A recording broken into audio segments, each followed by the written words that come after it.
Yo, yo, yo, what's going on, great people in all of the great land? It's your guy, Nicholas Wilcox. It's your guy, Johnny Mang. We out here. You already know what time it is. We got the Fantasy Football Show. We're heading into week 4. We got the waiver ads we got for you, plus Monday Night Football, your DFS, your props, and your bets, of course. Johnny, what up, my guy? Say what's up to the great people. What it do? What it do? Just coming off of cloud nine, man. Just leaving a 6th and 7th grade soccer fiasco where my daughter is, shout out to her, man. She's out here crushing it, man. Averaging a goal and an assist, every game, man. No, it has nothing to do with football, but she's got to take a moment, man, just to be a dad. Show some fatherly pride, just to be a dad for a second. I'm like, yo.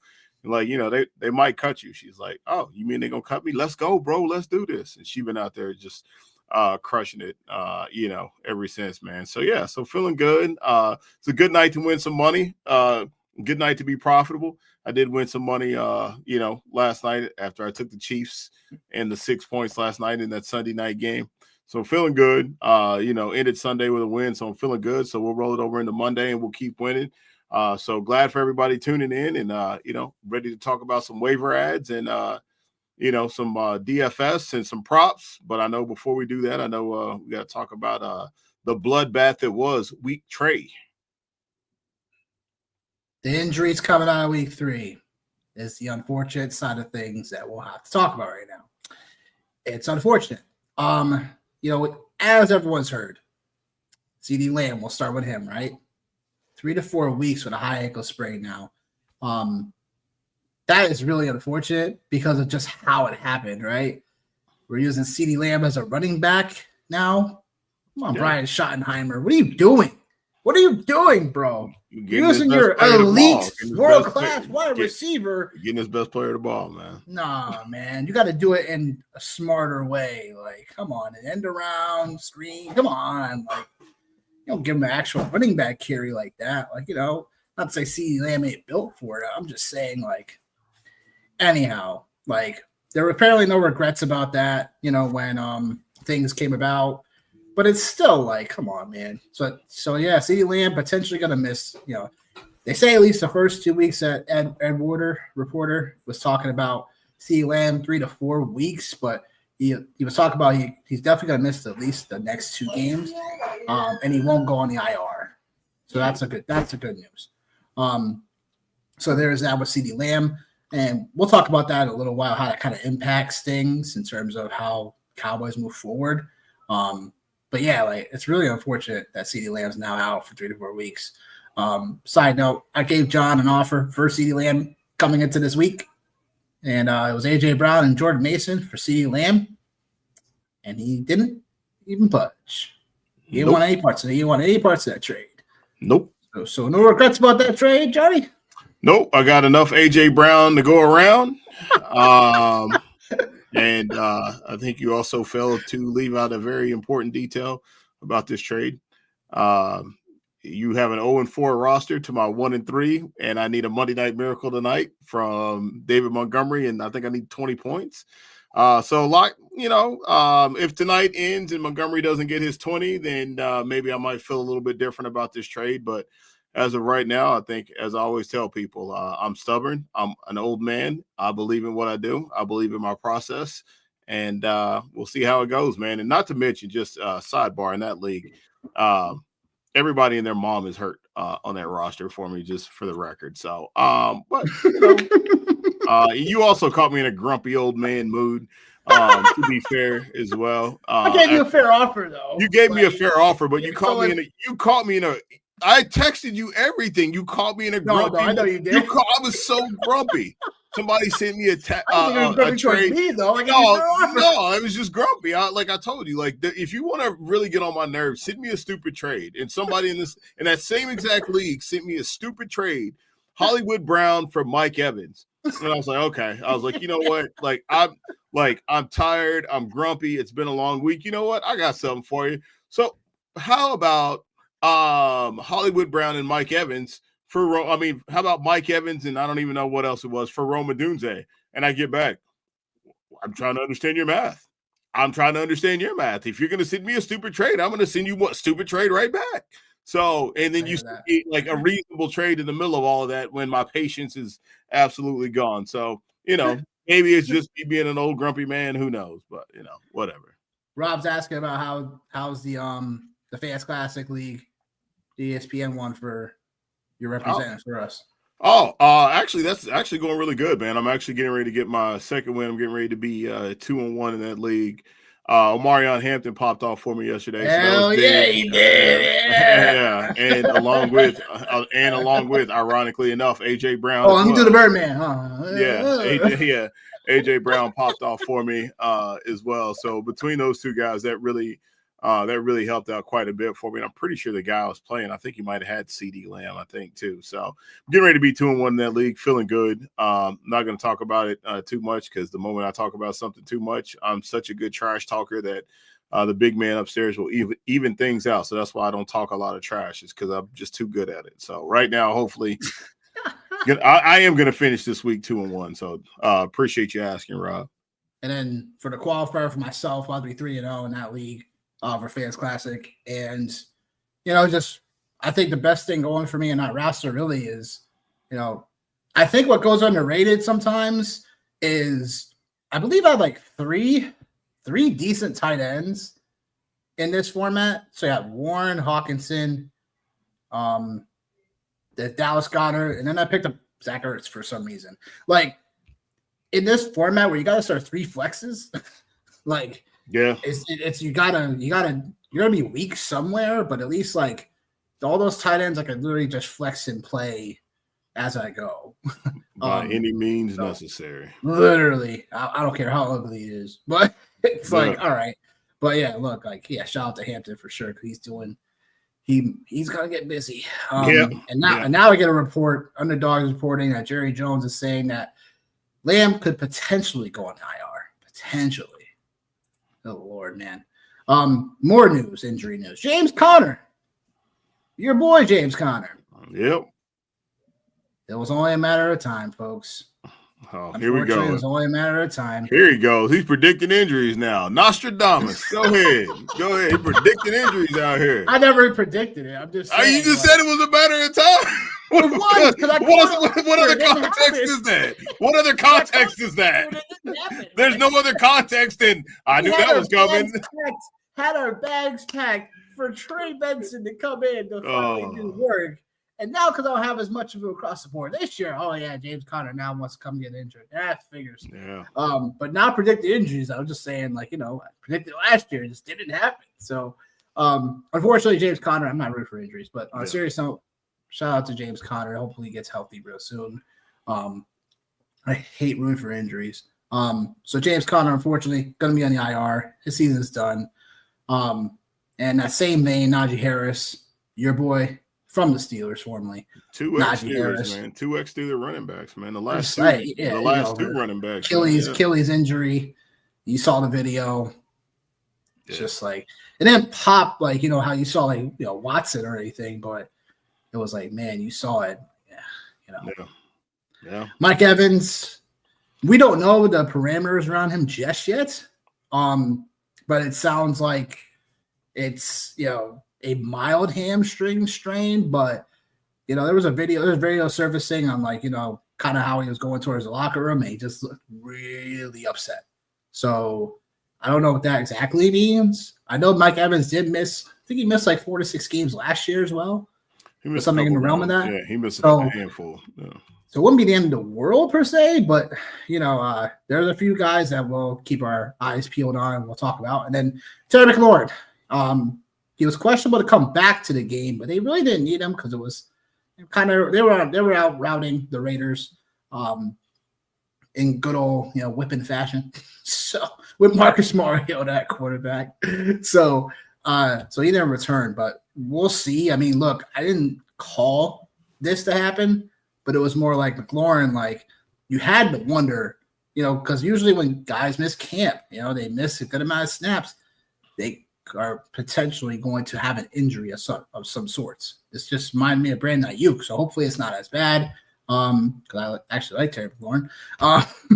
And I'll be I hope everything checks out for him going with that. Did we miss that, or did I miss any other injury notes outside of these guys that was prevalent? Not that I am aware of. No, not that I'm aware of. I don't Just think want to so. be sure. Just QBs, we go for the waiver wire for week 4 upcoming. So full disclosure, when we're talking about these guys, just double check your waiver wires because your league's gonna be different than our leagues. We try to curtail these additions to competitive 12-team leagues. There's some shower 10 teams that, may still have some of the guys, may not, whatever. But also we'll sprinkle in some guys that are for deeper leagues. So just pay attention to your waiver wire and then pay attention to what we got. So without further ado, the following QBs, we will scroll on the ticker. First up's your guy, Geno Smith, right? Coming off a nice performance. Yeah, I mean, I wouldn't categorize him as my guy. I would say he's a serviceable quarterback. I think there's definitely, some things there, from a fantasy side that people kind of slept on him. I think, going to the Raiders when he was with the Seahawks, he had that year where nobody picked him. He was the last quarterback in drafts, in every single draft. And then he ended up, being a solid play.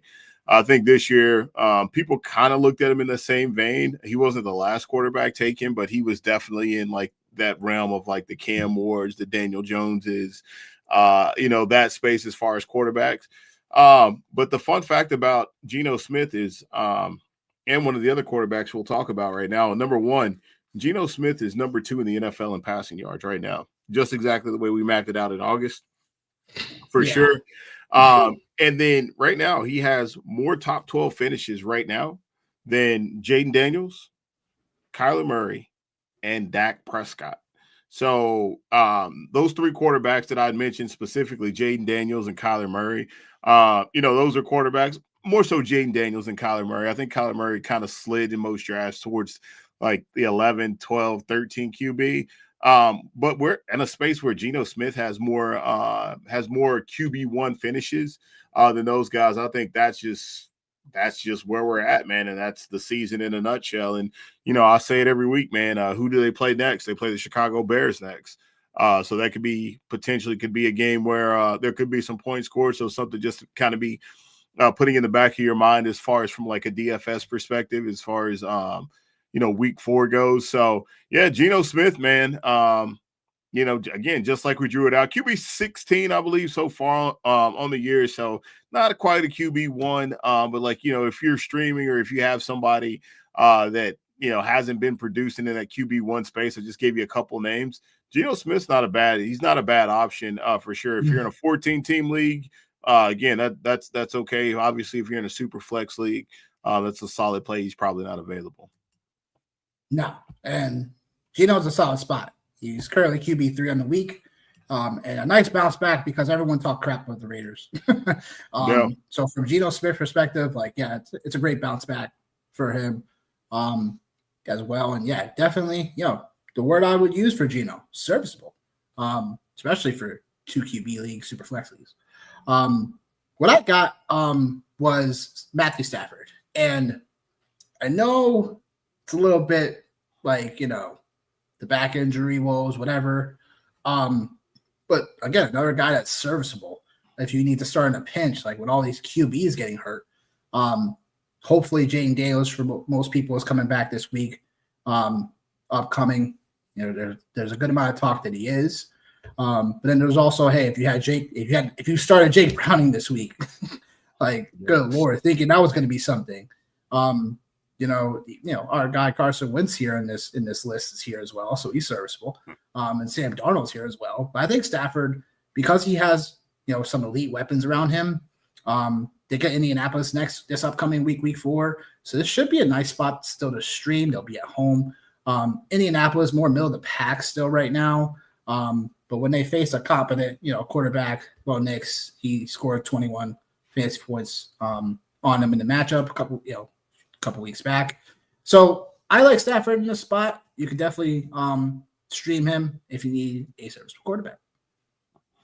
Yeah, I mean Matt Stafford, I think like he's just a bridge guy for me at this point. I think like obviously he gives you little to nothing as far as like the rushing game goes. He supports too. Some waiver wires are definitely scarce out here right now. yeah. I mean, yeah, they are.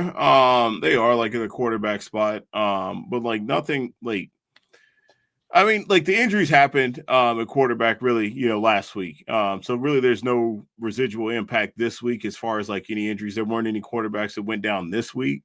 So like if you already had to make moves, like you had to make those moves last week. So, for guys like Carson Wentz, and Jake Browning, I know like we had talked about Jake Browning last week. Again, like those moves happened last week. Like they didn't happen this week. The injuries didn't happen this week at the quarterback position. But Carson Wentz is probably still more likely than not still out there on your waiver wire.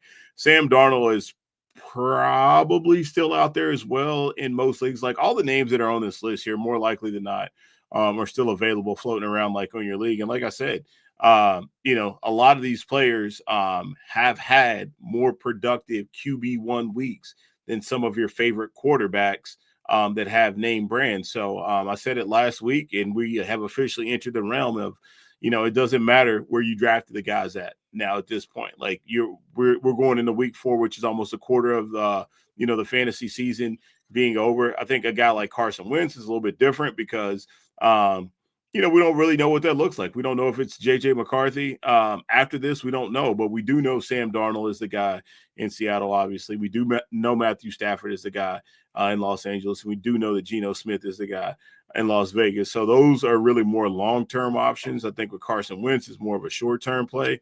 But, yeah, I mean, Matt Stafford, like, the only way for him to really absolutely pay off is, like, for him to go out and really throw for, like, 4 or 5 touchdowns and 300-plus yards. So I think like, which is in the realm of possibility with what he's got. So he's just, if I looked at these guys here on this list, he probably wouldn't be the first guy because you know what you're getting. Like, it's just a floor play. But Matt Stafford got no qualms about him at all, man. Nah, I would say probably. I think we probably have the order correct as it goes, but any one of these guys, again, like if you're in a tough spot, if you're a league where people are piranhas and try to just grab quarterbacks to put them on the bench, because there's some people out there that just do that to be, just straight buttholes. But that's what kind of happens. But again, all these guys I feel like have somewhat serviceable upcoming matchups where you can plug and play. Go into the chat. We got Haywood blowing it up. He's like 13 missed field goals yesterday. 5 or 6 defensive special teams touchdowns. 3 teams losing by 31 plus. Yeah. The biggest one obviously is Atlanta. Like, what an absolute letdown. Atlanta? Green Bay, brother. Green Bay. Green Bay, brother. Yeah, but dude. I'm just saying, I would say, well, we said it, that Cleveland's defense was going to be something that was going to make things a bit more tougher. Yeah, they pulled off the upset. But it's like, I just felt with Atlanta and how, again, they come from a game where you saw a lot of great things come together, but I'm just saying a letdown spot and where you didn't score any points. You got blown out on the road and didn't score any points. Yeah, but I think the Carolina Panthers team, John. Yeah, but the Green Bay Packers, bro, that's a team that people were already pegging for Super Bowl. Like nobody had the Atlanta Falcons Who was pegging us Super Bowls? Bro, have you not been paying attention the last 2 weeks, dude? The people had been crowning the Green Bay Packers and that defense. They had been crowning them, man. Crowning Jordan Love, who's a guy that I like and I'm still in on. People were crowning them. Nobody thought the Falcons were going to win the Super Bowl. Both games were gross upsets, like no doubt. No doubt. It's wild. To the running backs we go. Following running backs, make sure they are not on the wire. And they go as follows. Trey Benson, obviously, he's in I would say ownership wise, like in all my leagues, he's already owned. Or he was drafted really late and people just kept on to him. 59% right now in sleeper league, so there's probably some wiggle room that he's still out there, but there's a lot of people who say, "Oh yeah, grab Benson." It's like he's probably already owned. But just double check, and if he is on your waivers, drop it all. Drop it all. Yeah, no, empty the clip, baby. Yeah, no, he's absolutely he's the number one waiver priority this week without a doubt, no questions asked. And then Bayshon too, and Ollie Gordon, they're speculative ads because same thing with them. They're pretty much one injury away from really going boom as well. So I would say, if these guys, they should be relatively on some people's benches as well. But I saw Ollie Gordon 34%. So on sleeper league. So just look at your waiver wires and just double check for these guys because don't be caught slipping. But the running backs we got right here are as follows. So Woody Marks, we have the Washington running backs here. Blake Corum once again. Tyler Spears made the list. Jaden Blue and then Brashard Smith. John, who do you like really out of all these guys to really like? You see the outlook for them if they get more of the role moving forward? I got two guys that 2.5. I'll go. 2.5 men. Oh, okay. Yeah. Chris Rodriguez. One of them a midget. Well, Chris Rodriguez, I said last week, so like I'm not gonna revisit the well on that one. And I got one of your interesting takes on that. So he did. Oh, you like that, huh? I didn't say I like it. I just said I'm taking notes on it. I'm taking notes on it. Oh, you should be. I'm not taking any notes, man. You better not be. No. So Chris Rodriguez was a guy that I had said last week that I thought he was the guy to go grab after the Austin Eckler injury. He outsnapped every running back in the Commanders' backfield last week, so that's my half a guy because I already made my take on him already last week. And then Blake Corum, I think, is he's an interesting guy. Like at this point, last year he was a guy that he was being drafted after that first wave of starting running backs very aggressively in best ball and even in a couple of season-long leagues, especially after Kyron Williams was going to be the kickoff return man. Teams or fantasy managers started to kind of shift a little bit. And then from there, it's like, I know Brashard Smith, like that's a name that like you want to say, but again, man, like the Chiefs, like, golly, dude, like they are a hot mess, bro. They are a hot mess. And he had a 10%, he played 10% of the time on Sunday Night Football, man. Yeah. So I just think like with the Chiefs, it's going to be like, it's going to be a continuous committee. And like my plug for Woody Marks will be, if you've seen the Texans offensive line, man, it's just hard. It's just hard. It's just so like bad. You could do a lot worse, bro. You could do it. So really, Chris Rodriguez and Blake Corum would probably be the two guys for me that I would probably be looking at this group, other than the names that you mentioned beforehand, Tootin, Benson, and Gordon. Those would be two of the names that I would really kind of keep an eye on if I have deeper benches. That makes sense. I mean, Woody Marks is probably the guy for me that I want to like. We see it. I believe that this could be a thing as the weeks go on. 12% snap share week 1, 28% week 2, and this past week 40%. So it's starting to go a little bit in the right direction. Pretty much should be. He's very close to taking over Dario Gumbawale, like the third down role and stuff like that. So that's a guy that I definitely want to keep stashed on my benches. And just keep on waiting that game. And I would say, like, look, like, I definitely like Blake Corum coming out of Michigan last year. We definitely liked him. It's just I still feel it's definitely Kyron's role. I felt like if the second week in a row, like, Blake started to looked like he was going to eat more into that role, then I would probably say he's more of like a nicer ad. But I still think Blake Corum is still someone that if you are in a deeper league, like, and there's just not a lot of running back options, I wouldn't mind going him. The problem I have with the Washington running backs really is like I called this thing from jump, yo. Called it from jump. Like, there's just too many guys that can touch the ball every week. when it comes to just those running backs, and even when you factor in Deebo Samuel, and even when you factor in Jane Daniels / Marcus Mariota, because look at what Mariota was doing, scrambling everywhere and stuff too. So I just really don't want any parts of this Washington running back room, because it feels gonna be too high-handed. It feels it's gonna be like one guy 1 week, one other guy doing this, and then too much splitting of the overall usage. I just don't like that. Rashard Smith, I'm still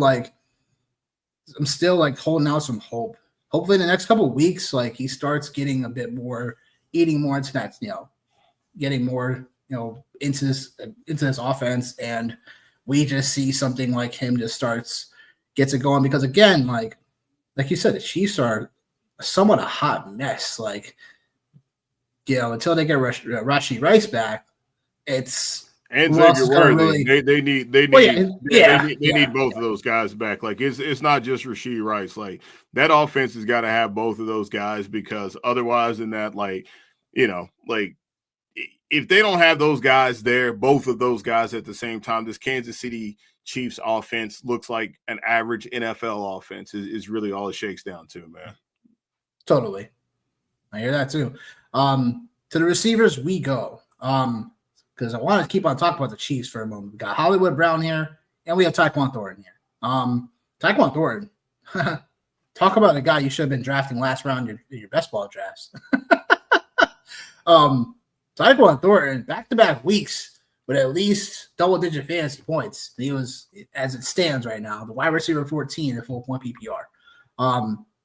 Very interesting, because I didn't exactly see him coming in a way.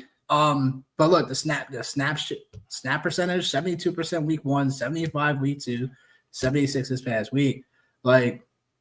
Is he someone that should be prioritized? Obviously, Amenor is obviously our guy here. That should be definitely rostered already. He's still 50% rostered in sleeper leagues.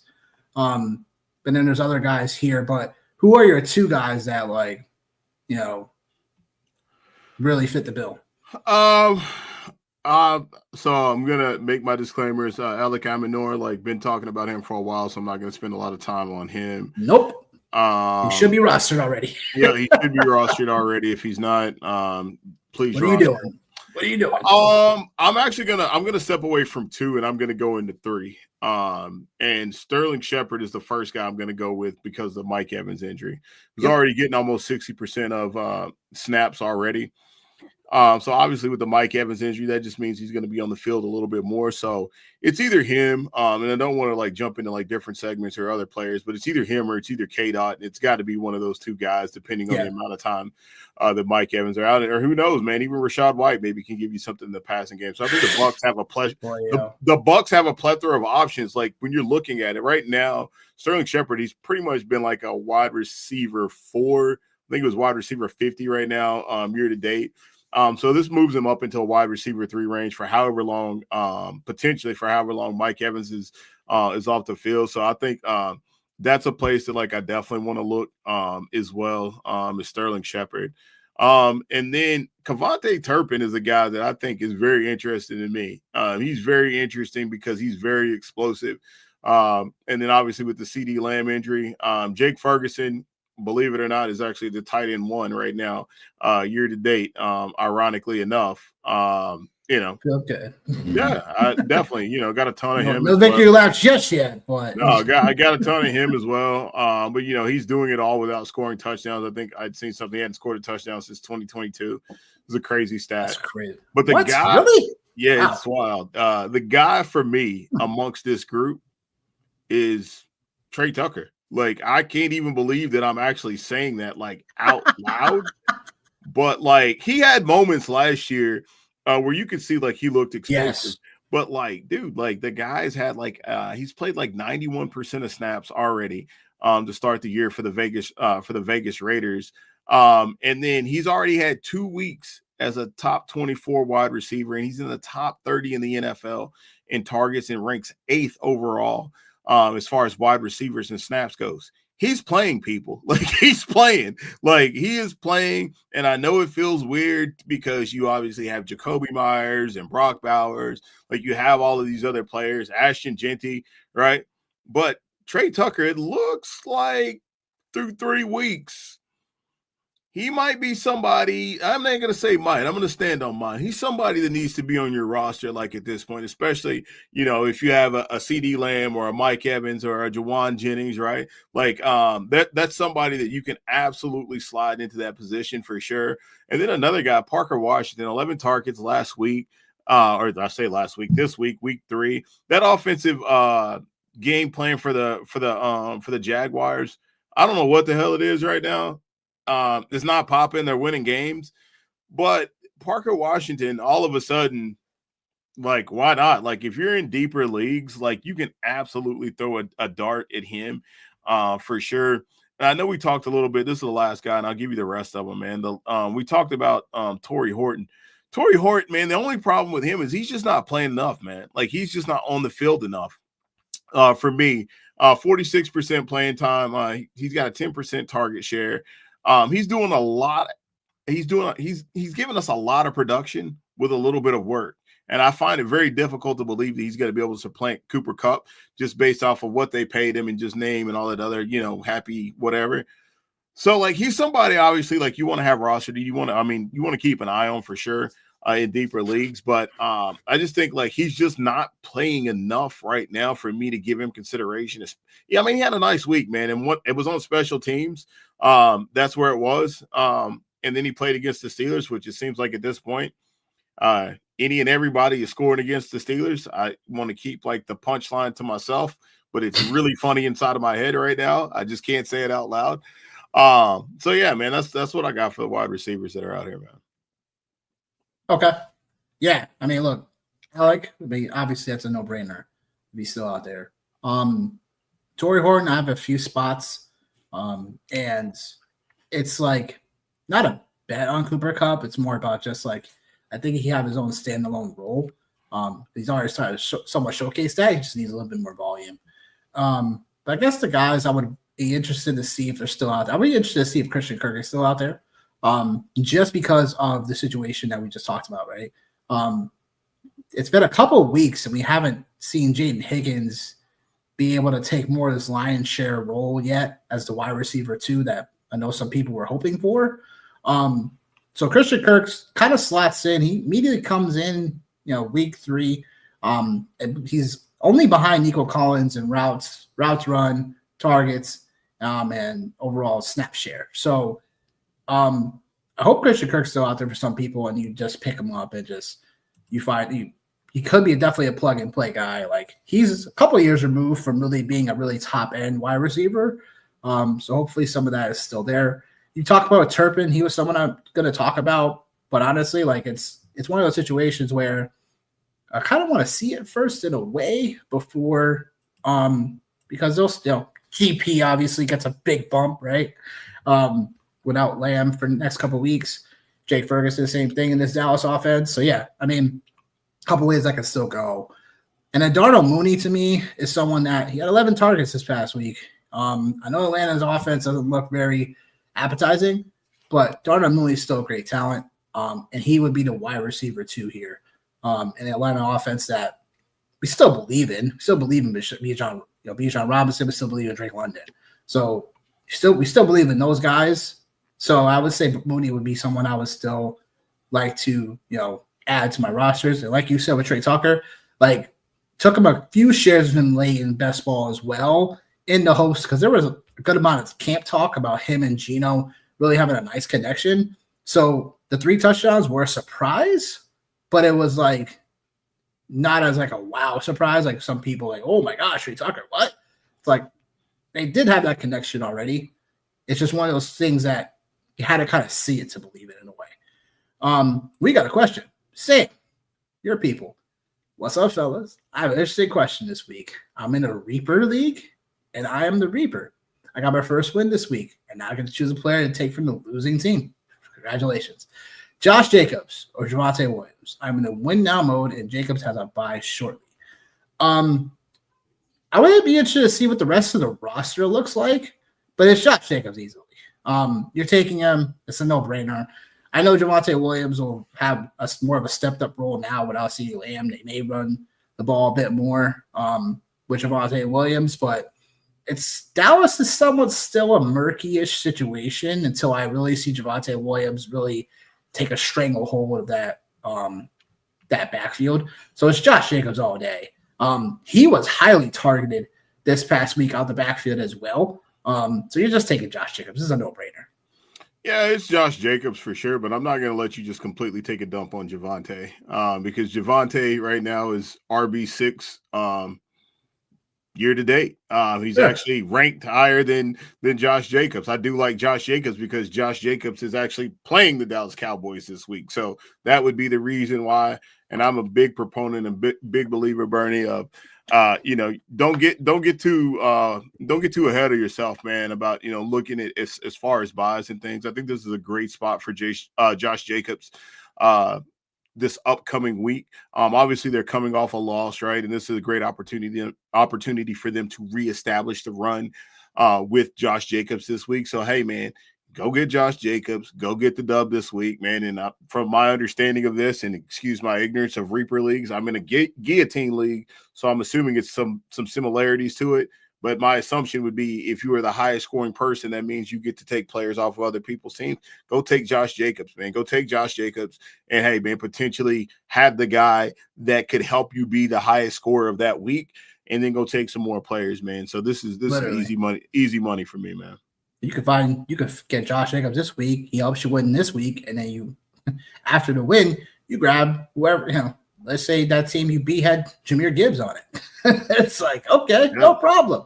So it's one of those things where, week to week you have to take it, but you can't get too ahead of yourself. So awesome. Love the question. But yeah, heading to the tight ends where, man, it is such a murky, season. Yeah, for tight ends, man, literally. We'll start with Hunter Henry because it feels like he does this every season. He does this at least once or twice every year where he comes out, scores got the baller of a game. You know what I'm saying? He scores a touchdown, maybe 2 in a game, and then just drops off the rest of the season. I hope that's not the case for some of us that need him because at tight end, it's definitely like without, some other guys and then people underperforming, like people are definitely looking for people to say, no, I drafted nobody. So some people call that Reaper. Some people call it Vampire. Like I do wish probably someone did do that format, but sometimes someone no one wants to be this or no one wants to be that, whatever. But yeah, that's what's up. But tight ends, tight end guy here for Fantrax. Hello. But that being said, look, Hunter Henry, I think he shouldn't be in waiver wires like this. He should already be owned for as murky as tight end's been. So he's out there, he's someone that I'd probably prioritize here. But I want to talk about Oronde Gladson. So Gladson, we talked about in our overall draft previews when we're talking about the draft with George, right? Gladson was like, people didn't really hear too much about from Syracuse and stuff like that. But he's definitely a tight end that I've definitely thought about just like, hey, he's someone I think has some it factor. His dad played in the NFL as well. He's definitely one of those move flex tight ends. And I was a little bit surprised that the Chargers used him the way they did this past week because I know Will Dissly had the injury. They brought in Tyler Conklin. But the way Gladson was moving, oh yeah, got me excited. So he's someone that you're in a deeper format or you need an extra tight end. You want to see if this sticks, pick him up. I do like the other names on this list too because Mason Taylor we talked about before. Cade Otton, I'm sure you want to talk about him, John, because Tampa Bay, when we don't know what's going to happen with Mike Evans. There's belief that he has a low-grade hamstring injury, but does that mean he's missing a week or two? Does that mean he's missing longer? What does that mean just yet? So there you go with that. But Brenton Strange on this list, still should be rostered as well. But yeah, I think all these guys are definitely viable, especially if you need tight end now. Yeah, man. I think Rondé Gatson, man. I like him as a talent for sure. But for me, like the one thing like I'm looking for like any player, right, is like, are they on the field? Because when they make plays like that, everybody's like, oh my God, oh my God, oh my God, oh my God. Right. And so like, all right, like that is a play that is made. And obviously we cannot take that away from them. But like I also want my people to be on the field. Like if I'm rostering a player, like I want him to be on the field. Cade Otton is going to be on the field. Cade Otton currently right now is one of the top, I believe he's one of the top 8 tight ends as far as playing time goes so far. He's ranked number 4 right now. He's on the field over 90% of the time. He definitely gets, he's plays. He's on the field. He's on the field, right? He plays. And as far as from a route perspective as well, like he's running routes. I just think it's just a matter of the pecking order as far as Mr. Hollywood himself, as far as Tampa Bay goes. And I think this is just an opportunity for him to step up. Like he gave some really good production last year as a tight end. After Chris Godwin went down, him and Jalen McMillan were 2 guys that produced a lot. So like that's a place that like I'm 100% comfortable getting back to. And Brenton Strange is 13. Brenton Strange is number 13 overall as far as tight ends go, as far as ranking. It's a very ugly situation. He's almost on the field about 85% of the time. So like he's another guy that like I don't mind at all if he's available on your waiver wire. So I think there's definitely a lot of options at tight end for sure. They're not sexy for sure, but like for me, like when I look at all of this, like I'm like, all right, like I'm going to prioritize the guys that are on the field, and the 2 guys that I just gave you as far as Brenton Strange and Cade Otton, those guys are on the field 100% because I know I did see Gatson, and Gatson was, all the tight ends for the Chargers were, 25, 25, 25, and 25 essentially, right? So, I mean, if they're on the field and there's no competition, it's more of a likelihood that something positive can happen. So those are the guys that I like at tight end. Our guy Tip is in the chat. Yo, what up, homie? Rob's talking about your Steelers, saying they suck against tight ends. Yeah, I mean, listen, ask me no questions, I'll tell you no lies. You know what I mean? Like they do. So they do. Is this a sore spot moving forward then? Are you streaming against them or in general? Like, or is this like I think next week. I think next week again, man, is a perfect recipe. Like he's not wrong. Carson Wentz threw 2 touchdowns to 2 different tight ends. The Steelers suck against tight ends. All right, cool. Like, so Josh Oliver's a start? I'm not saying he's a start. I'm saying like the context of the question is I think the Steelers suck against tight ends. Like, and Carson Wentz, like he's. Can you imagine next week Josh Oliver does it again and wins somebody some great money in DFS next week? Listen, man. Wild. I put nothing is out of the realm of possibilities as far as the fantasy football world goes in my mind. Burns talking about when's some merch going to drop for us. We'll keep you posted on that. We got a few things in our bag to be cooking up. So we'll keep you posted on that. One last thing, we're going to talk about streamer defenses real quick. The one streamer defense I want to talk about was the Chargers facing the Giants this week. I'll take the egg on the face. Russ Wilson went out there. And he sucked. And he was garbage. But again, like, it just is what it is. Russ Wilson, going back to what we thought of Russ Wilson before. But I didn't have no thoughts about him.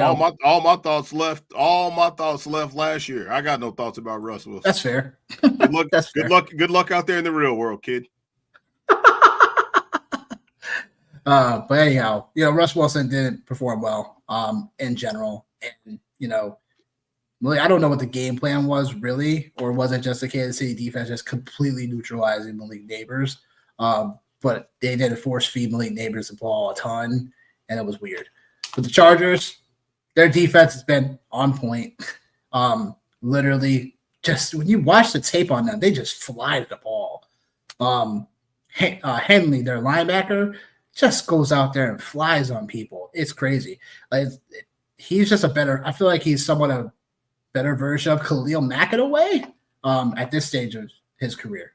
Not, prime Khalil Mack, but could get there a couple of years. But yeah, I think there's a defense that you could stream. I know they haven't had like the best like turnover success. But again, Giants seem like they're inept to scoring against good teams and good defenses. So this is a spot where you can definitely stream defenses. If you want more on that, hit your boy up. We can talk more about defenses and our thoughts as well. If you ain't following us on Twitter, what are you doing? If you haven't liked or subscribed to the channel, what are you doing? Tell all your people about us. Tell them about your favorite fantasy football homeboys. To the Monday Night Football show, we go. Lions gave 4.5 on the road going to Baltimore. Over under is 53.5. The last time I checked, I think it moved a point. The last time I saw it was 53.5. It may have moved to 54. Am I right or wrong about that? Let's find. It might have been 52 on DraftKings. 52 on DraftKings? Might have been. Nope, still 53 on DraftKings. All right, so perfect. Still on par.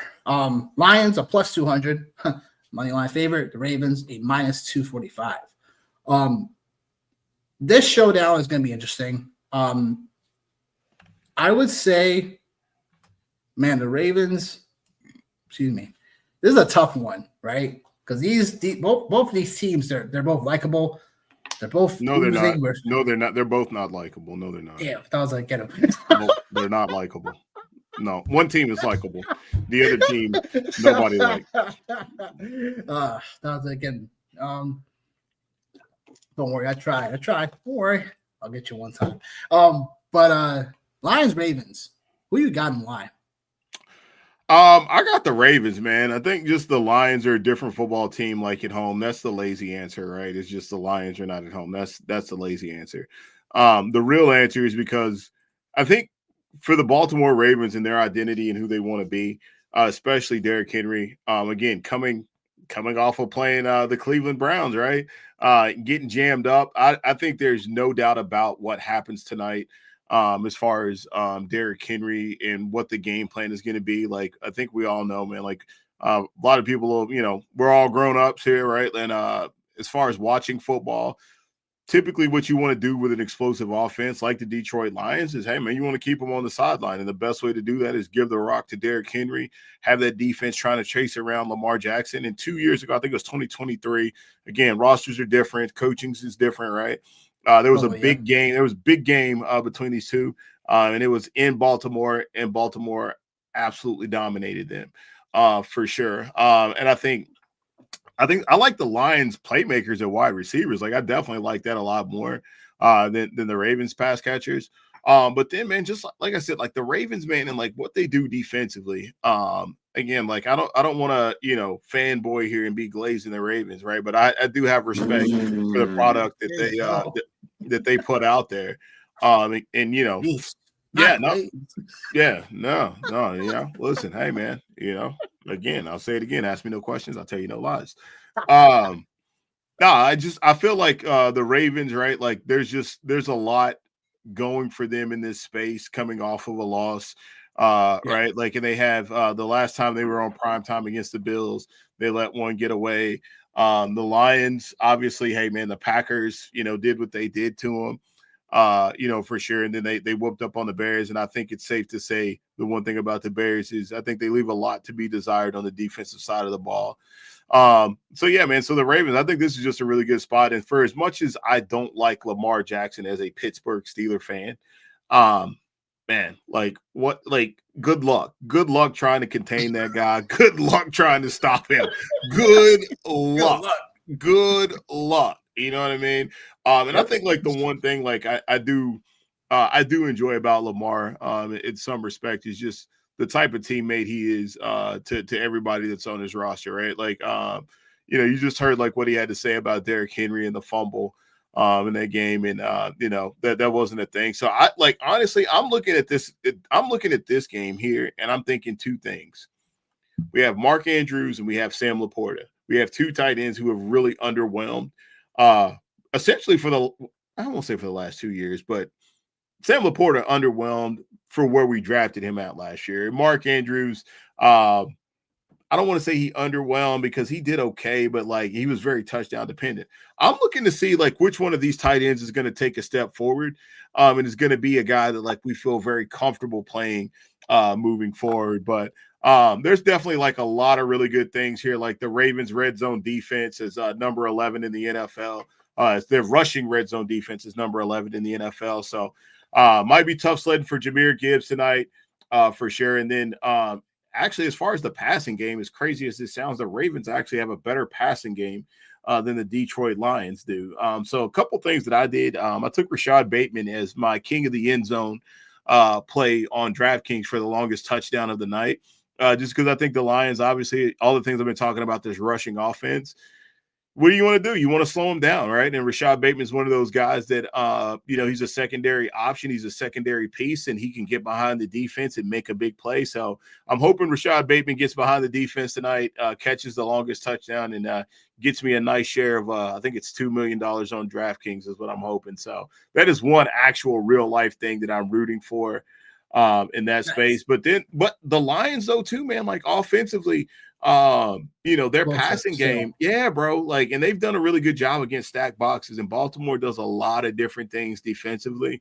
And Jahmyr Gibbs is he's still that guy. So it'll be interesting to see, man. I think this is absolutely going to be one of the better games of the year. And to answer your question, I think I'm going to, there you go, Rob, say needs a 20-point showing for Bateman tonight in the Fans Classic. So I don't need all that. I just need him to score the longest touchdown. That's all I No, I'm just playing, bro. I'm with you, man. I'm with you. I got him in a couple DFS lineups.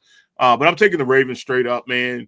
I'm not messing with the over-under because I could absolutely see a space where this game goes 36-30. I could also see a space where this game goes 17-10 as well. But just give me the Ravens at home. Yeah, that's what I got, bro.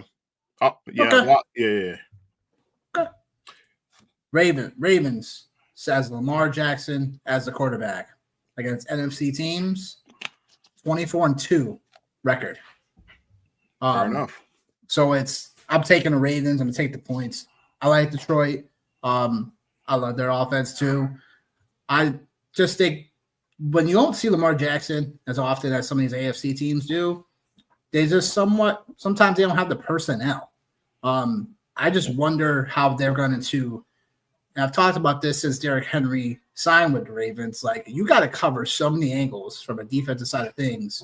So that's why kudos to Cleveland last week for really giving them a fight for a while, because you got to cover a lot of angles. You got to cover Lamar's options. You got to cover, Derrick Henry taking different angles. When he runs power run with these guys, you got to watch for play action passes with Lamar. There's a lot of different angles. You got to check if you're Detroit tonight on defense. And I think they're going to keep this a fight, but I think that Baltimore just might overwhelm them here in this spot.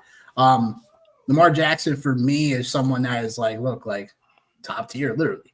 Going to go over the bets that I have for this game because I'll explain that further. Lamar Jackson over 284.5 pass rushing yards. He's done this in the last 7 out of the last 8 times he's faced NFC opponents. Dating back to even when, obviously different story, but, when they faced Detroit 2 years ago. We all know Lamar's a dual threat guy. The over-unders, spells that this should be a game where both quarterbacks should get up. And that's also why I have Jared Goff over 1.5 pass touchdowns. Goff has been nothing short of stellar still coming out, especially after that week 1 loss against Green Bay. He's a quarterback that's just going to keep slinging, right? Detroit hopefully has their offensive line woes somewhat up fixed, so where the game can be more balanced. But that's also another way that Baltimore can get into this game, where if they disrupt this offensive line where Green Bay did in week 1, it's going to be a long game for Detroit. But I do like Jared Goff, throwing for at least 2 passing touchdowns tonight to keep things in order. Nick kind of looks like Derrick Henry. Oh, man. Yeah, just not ripped and athletic. You're right. I'm athletic, just not ripped. Baltimore pass defense is weak as hell. Yep, I would say so. So that's why I like Jared Goff for 2 passing touchdowns or more. Definitely Jahmyr Gibbs 4 catches as well. Not an official bet, but I'll be sprinkling into some of my personal lines. But that's what we got there. Anything more to say about the game, Johnny? I got 2 bets. I got Derrick Henry over 90 rushing yards, and I got Lamar Jackson over 50 rushing yards. Those are 2. And anytime touchdown for Derrick Henry. No, that's just too juiced. Yeah. No, just like at that point, I'm just like, yeah, man. Listen, you know what? Nope, not gonna go there. But yeah, like those are 2 bets that I do like for sure, like in both of those spaces, because it's a tight. You mentioned, like you said, like the Lions don't have the personnel, and like they don't see a guy like that. They've seen Jaden Daniels, and we've seen what Jaden Daniels did to him last year in the playoffs. So I think it's pretty similar-esque as far as Lamar goes, and the big dog is the big dog, baby. So go Ravens. I ain't going that far. Go Ravens? Yeah, no, I ain't going that far. Why are you smiling? No, I ain't going that far. Oh man, yeah. Well, we appreciate everybody coming out to the show tonight. Don't forget to tune in next time. Sunday morning, 10:30 a.m. Eastern. We out here giving you guys the same spiel. Bets, props, start sits. Your last minute waiver wire additions. So we gonna get up out of here. Enjoy the rest of the game. One last thing I want to mention that in an hour I'll be on the SiriusXM radio network with our guy Bob Harris. I'm looking forward to that. Just chopping up some football. So you guys got any additional questions? Come hang out with your boy SiriusXM Radio 9 p.m. Eastern. That being said, Johnny, any final thoughts for the people before we go? May your Monday night miracles be full and prosperous. I need Gibbs 21 points, full point PPR to get the job done in one of my leagues. So that should happen, right? It's gonna be close, right? It's gonna be scary hours. We'll see. It'll be close. I think it'll be close. It'll be close. It'll be definitely close, but I'm expecting that to happen. But anyhow, we out of here. We'll see you guys Sunday morning. Peace.